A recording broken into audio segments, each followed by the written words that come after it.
Hey everybody, John here. Welcome to the Monday Mac. Before we get started, I just want to say we're at 150 subscribers now. It's really cool. Thank you, everybody, so much for liking and subscribing and building with us. We're always trying to get new Mac Mafia members, so it's nice to know that we're off to a good start. We really appreciate it. So thank you. The Monday Mac is where we review either some singles or an album, and we give our honest opinion because we always do. If you ever question why did these guys get to judge these other people, well, it's because we're musicians.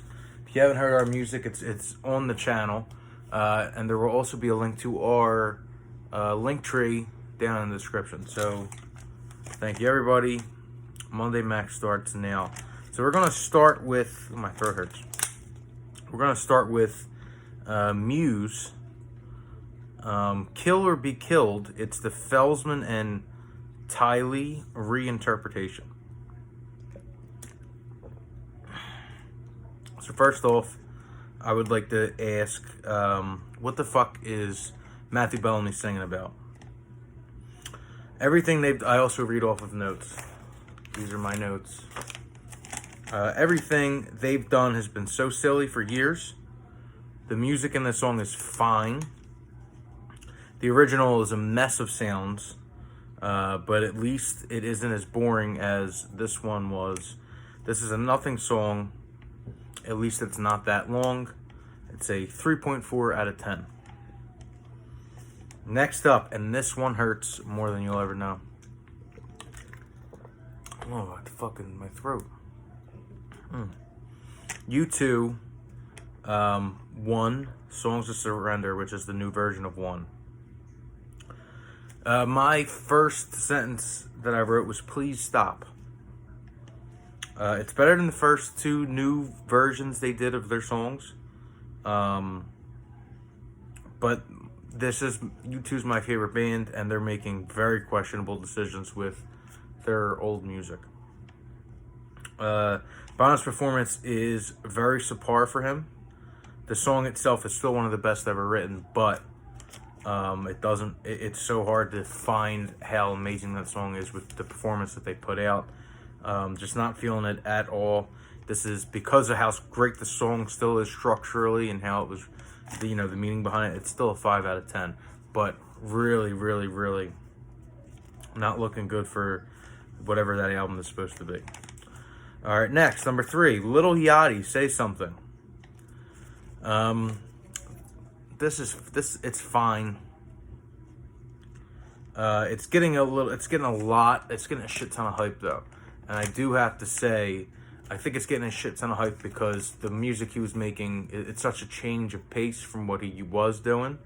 Like I said, it's fine, but they're saying like it's one of the best like indie rock albums, or indie rock albums of the year so far, and I think that's like a little bit. There's a lot of acts that are putting out way better music, and they're just not getting the respect they deserve because they don't have a lot of money behind it. I mean, I know me and Matthew know hundreds of indie rock musicians that are making better music than Lil Yachty. But with that being said, it's fine and good for him for trying to, expand. But it's just fine. I gave it a 5.3 out of 10. Next up is Lana Del Rey, A+W, which I think stands for American Horror or something like that. I'm not lying. I think that's what she says in the song. So my notes on this were, we get it, you whisper. That was toward Lana. But seriously, this song kind of has a very similar pattern to everything Jack Antonoff does. He co-wrote this song. It's very like the same exact formula, like from Bleacher songs to the Taylor Swift songs, Lana Del Rey songs, the other whatever songs, with Lorde songs. I mean, they're a little self-deprecating. They're trying to be, the chord progressions are similar. And I like Jack Antonoff. I really like Bleachers. a lot of stuff, a lot of the writing credits he gets are good. This one's not one of them. What was my last notes? Oh, okay. So, this is boring and repetitive for so long, and then it changes about 5.5 minutes in and adds nothing. This is shitty and long. 3 out of 10. Not a fan of that song. Next, Lottery by Latto. I actually told this was on a commercial, and I told my woman. I told her, I said, I actually wrote notes about this and reviewed this song. She said, why? And I said, I really don't know. And it's true, I don't understand. The chorus is kind of fun compared to what we already listened to, but it's average. Very run-of-the-mill rap shit from, generic female rapper. That's what the lyrics are in the verse. Their pussy's great, and that's what they do. That's what they're rapping about. They're obviously probably more than that, but I can't believe that it's one of the best songs out of the 5 that I listen to, and this has a list of Muse and U2, which normally I like Muse, and normally U2's my favorite band. So this is, I think, the second highest rated one out of the first 5, which is insane. Like I said, 5.1 out of 10. Next up is Smoke by Caroline Polachek. I think it's Polachek. Definitely the best music so far. Vocals are really good, but there's something about the song that just keeps it from being a good song, and I don't know. I can't really figure out what it is. I think the song itself is boring. Like if someone stripped that down and played that song acoustically, it'd be real boring. But the production's really good. Her vocals are good. And it's the best single I've listened to so far, which is A Disgrace. But it's better. It's not bad. 6.2 out of 10. It's just not that good. All right. Where are we at? Just to Keep You Satisfied by Inhaler. Which is funny because never in my life did I think that Bono's son would out Bono him in a good way and out musically shine him. But this song, and I haven't listened to a lot of Inhaler songs, but this song is really good.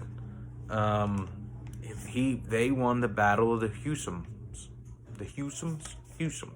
They won the Battle of the Hewsums. It's a really, really, really nice intro. The production's on point. The guitar work is nice and airy and it's not like really hard to play, but it just sounds really, really, really nice. It's nice. It's nice is the adjective that I'm going to use for this. Melody is cool. The la la la's kind of sound like they're Bono-ish. You could tell it runs in their genes. Maybe the first song I like from Inhaler. I don't know anything else from them. If you like Inhaler songs and you think I'd like them, comment them. Let me know. But this is really good. This is a really good song. It's 7.5 out of 10. And lastly, You Proof by Morgan Wallen. My notes on this were Borple. I'm tired. This is what happens when you have a full-time job and then you're also a full-time musician and content creator. You fuck words up. Boring, predictable, and whiny. A nothing song. This is a shitty pop song. This dude sucks. So, You Proof by Morgan Wallen is one of those bullshit bro country, I'm sad, and I'm gonna drink liquor, but like not in an interesting way. Like what's a great, like Willie Nelson, I Gotta Get Drunk. That's a perfect song about being upset about whatever and getting drunk about it. But You Proof, the production is so over polished. His voice is so below fucking average. And he's a racist but that's beside the point. This song sucks, and it's a disgrace to good country, which is something that in my older age I've started to realize that there is a difference between good country and fucking whatever the fuck Morgan Wallen did. 2.1 out of 10. The best song was Inhalers, whatever. I threw my paper. So the Inhaler song was really good. The U2 song is so disappointing. The Muse has lost their way. That's just a recap. Fucking when Latto has the 4th best song out of all the singles I listened to, which include U2.